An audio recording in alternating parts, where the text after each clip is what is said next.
It's. Do you think it's weird to look at that video and think it looks odd?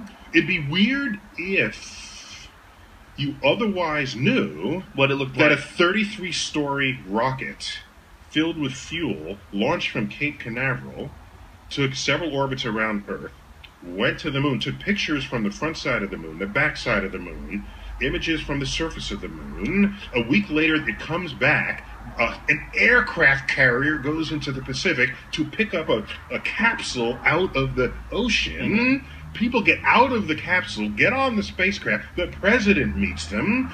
Life magazine writes profiles. But that's all emotion. But it all built. After you get to a certain point, I'm just saying it builds, and then someone shows you a video and says, right. "Well, maybe all of that didn't. That was all fake." Well, the idea is not even that it all didn't happen. A lot of the idea proposed in the Kubrick documentary was that the footage was fucked up and that they made a lot of extra footage, and that a lot of what you see is faked footage where they were worried that they weren't going to be able to do it, so they decided to fake it, and some to see if they could fake it. That there was two schools of thought. Okay, that's a whole other thing. That's a whole other we did thing. Go, but they needed a movie director to help out the view. Well, do you ever see the Michael Collins photos? And these are really annoying, but I'll show them to you.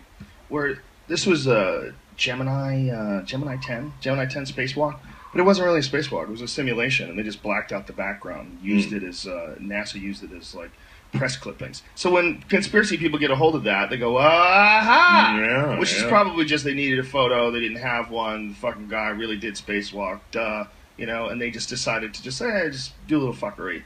Just say the guy's walking around space.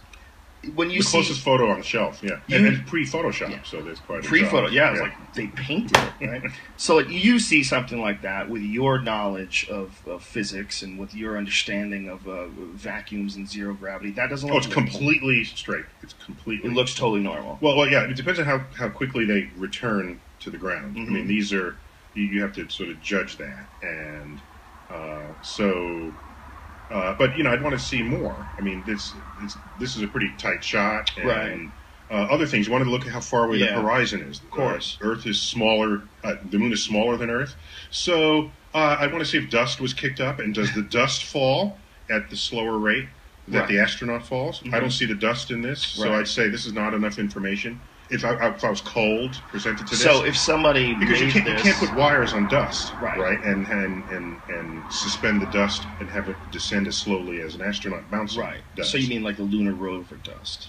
Oh yeah, or every time they step, the dust came up. So so you look at all of these cues, and there's so many cues that would happen naturally if it actually happened that you'd have to think up and get perfectly to fool an expert who knows what they're looking at. If they know what it's like. That's why it would have been easier to simply go to the moon than to fake all of that. That's my point. This is the one where it looks like the guy gets yanked up by a wire. Have you ever seen this? Check this out. Oh. The guy's on the ground.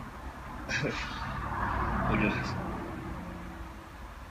Yeah, he fell forward and just popped back up. Yeah, and now what people, I think, especially people like myself, would have to wrap their heads around, I guess, is that this isn't just a vacuum, but it's also a vacuum and 1/6 Earth gravity. Precisely. So you're dealing with a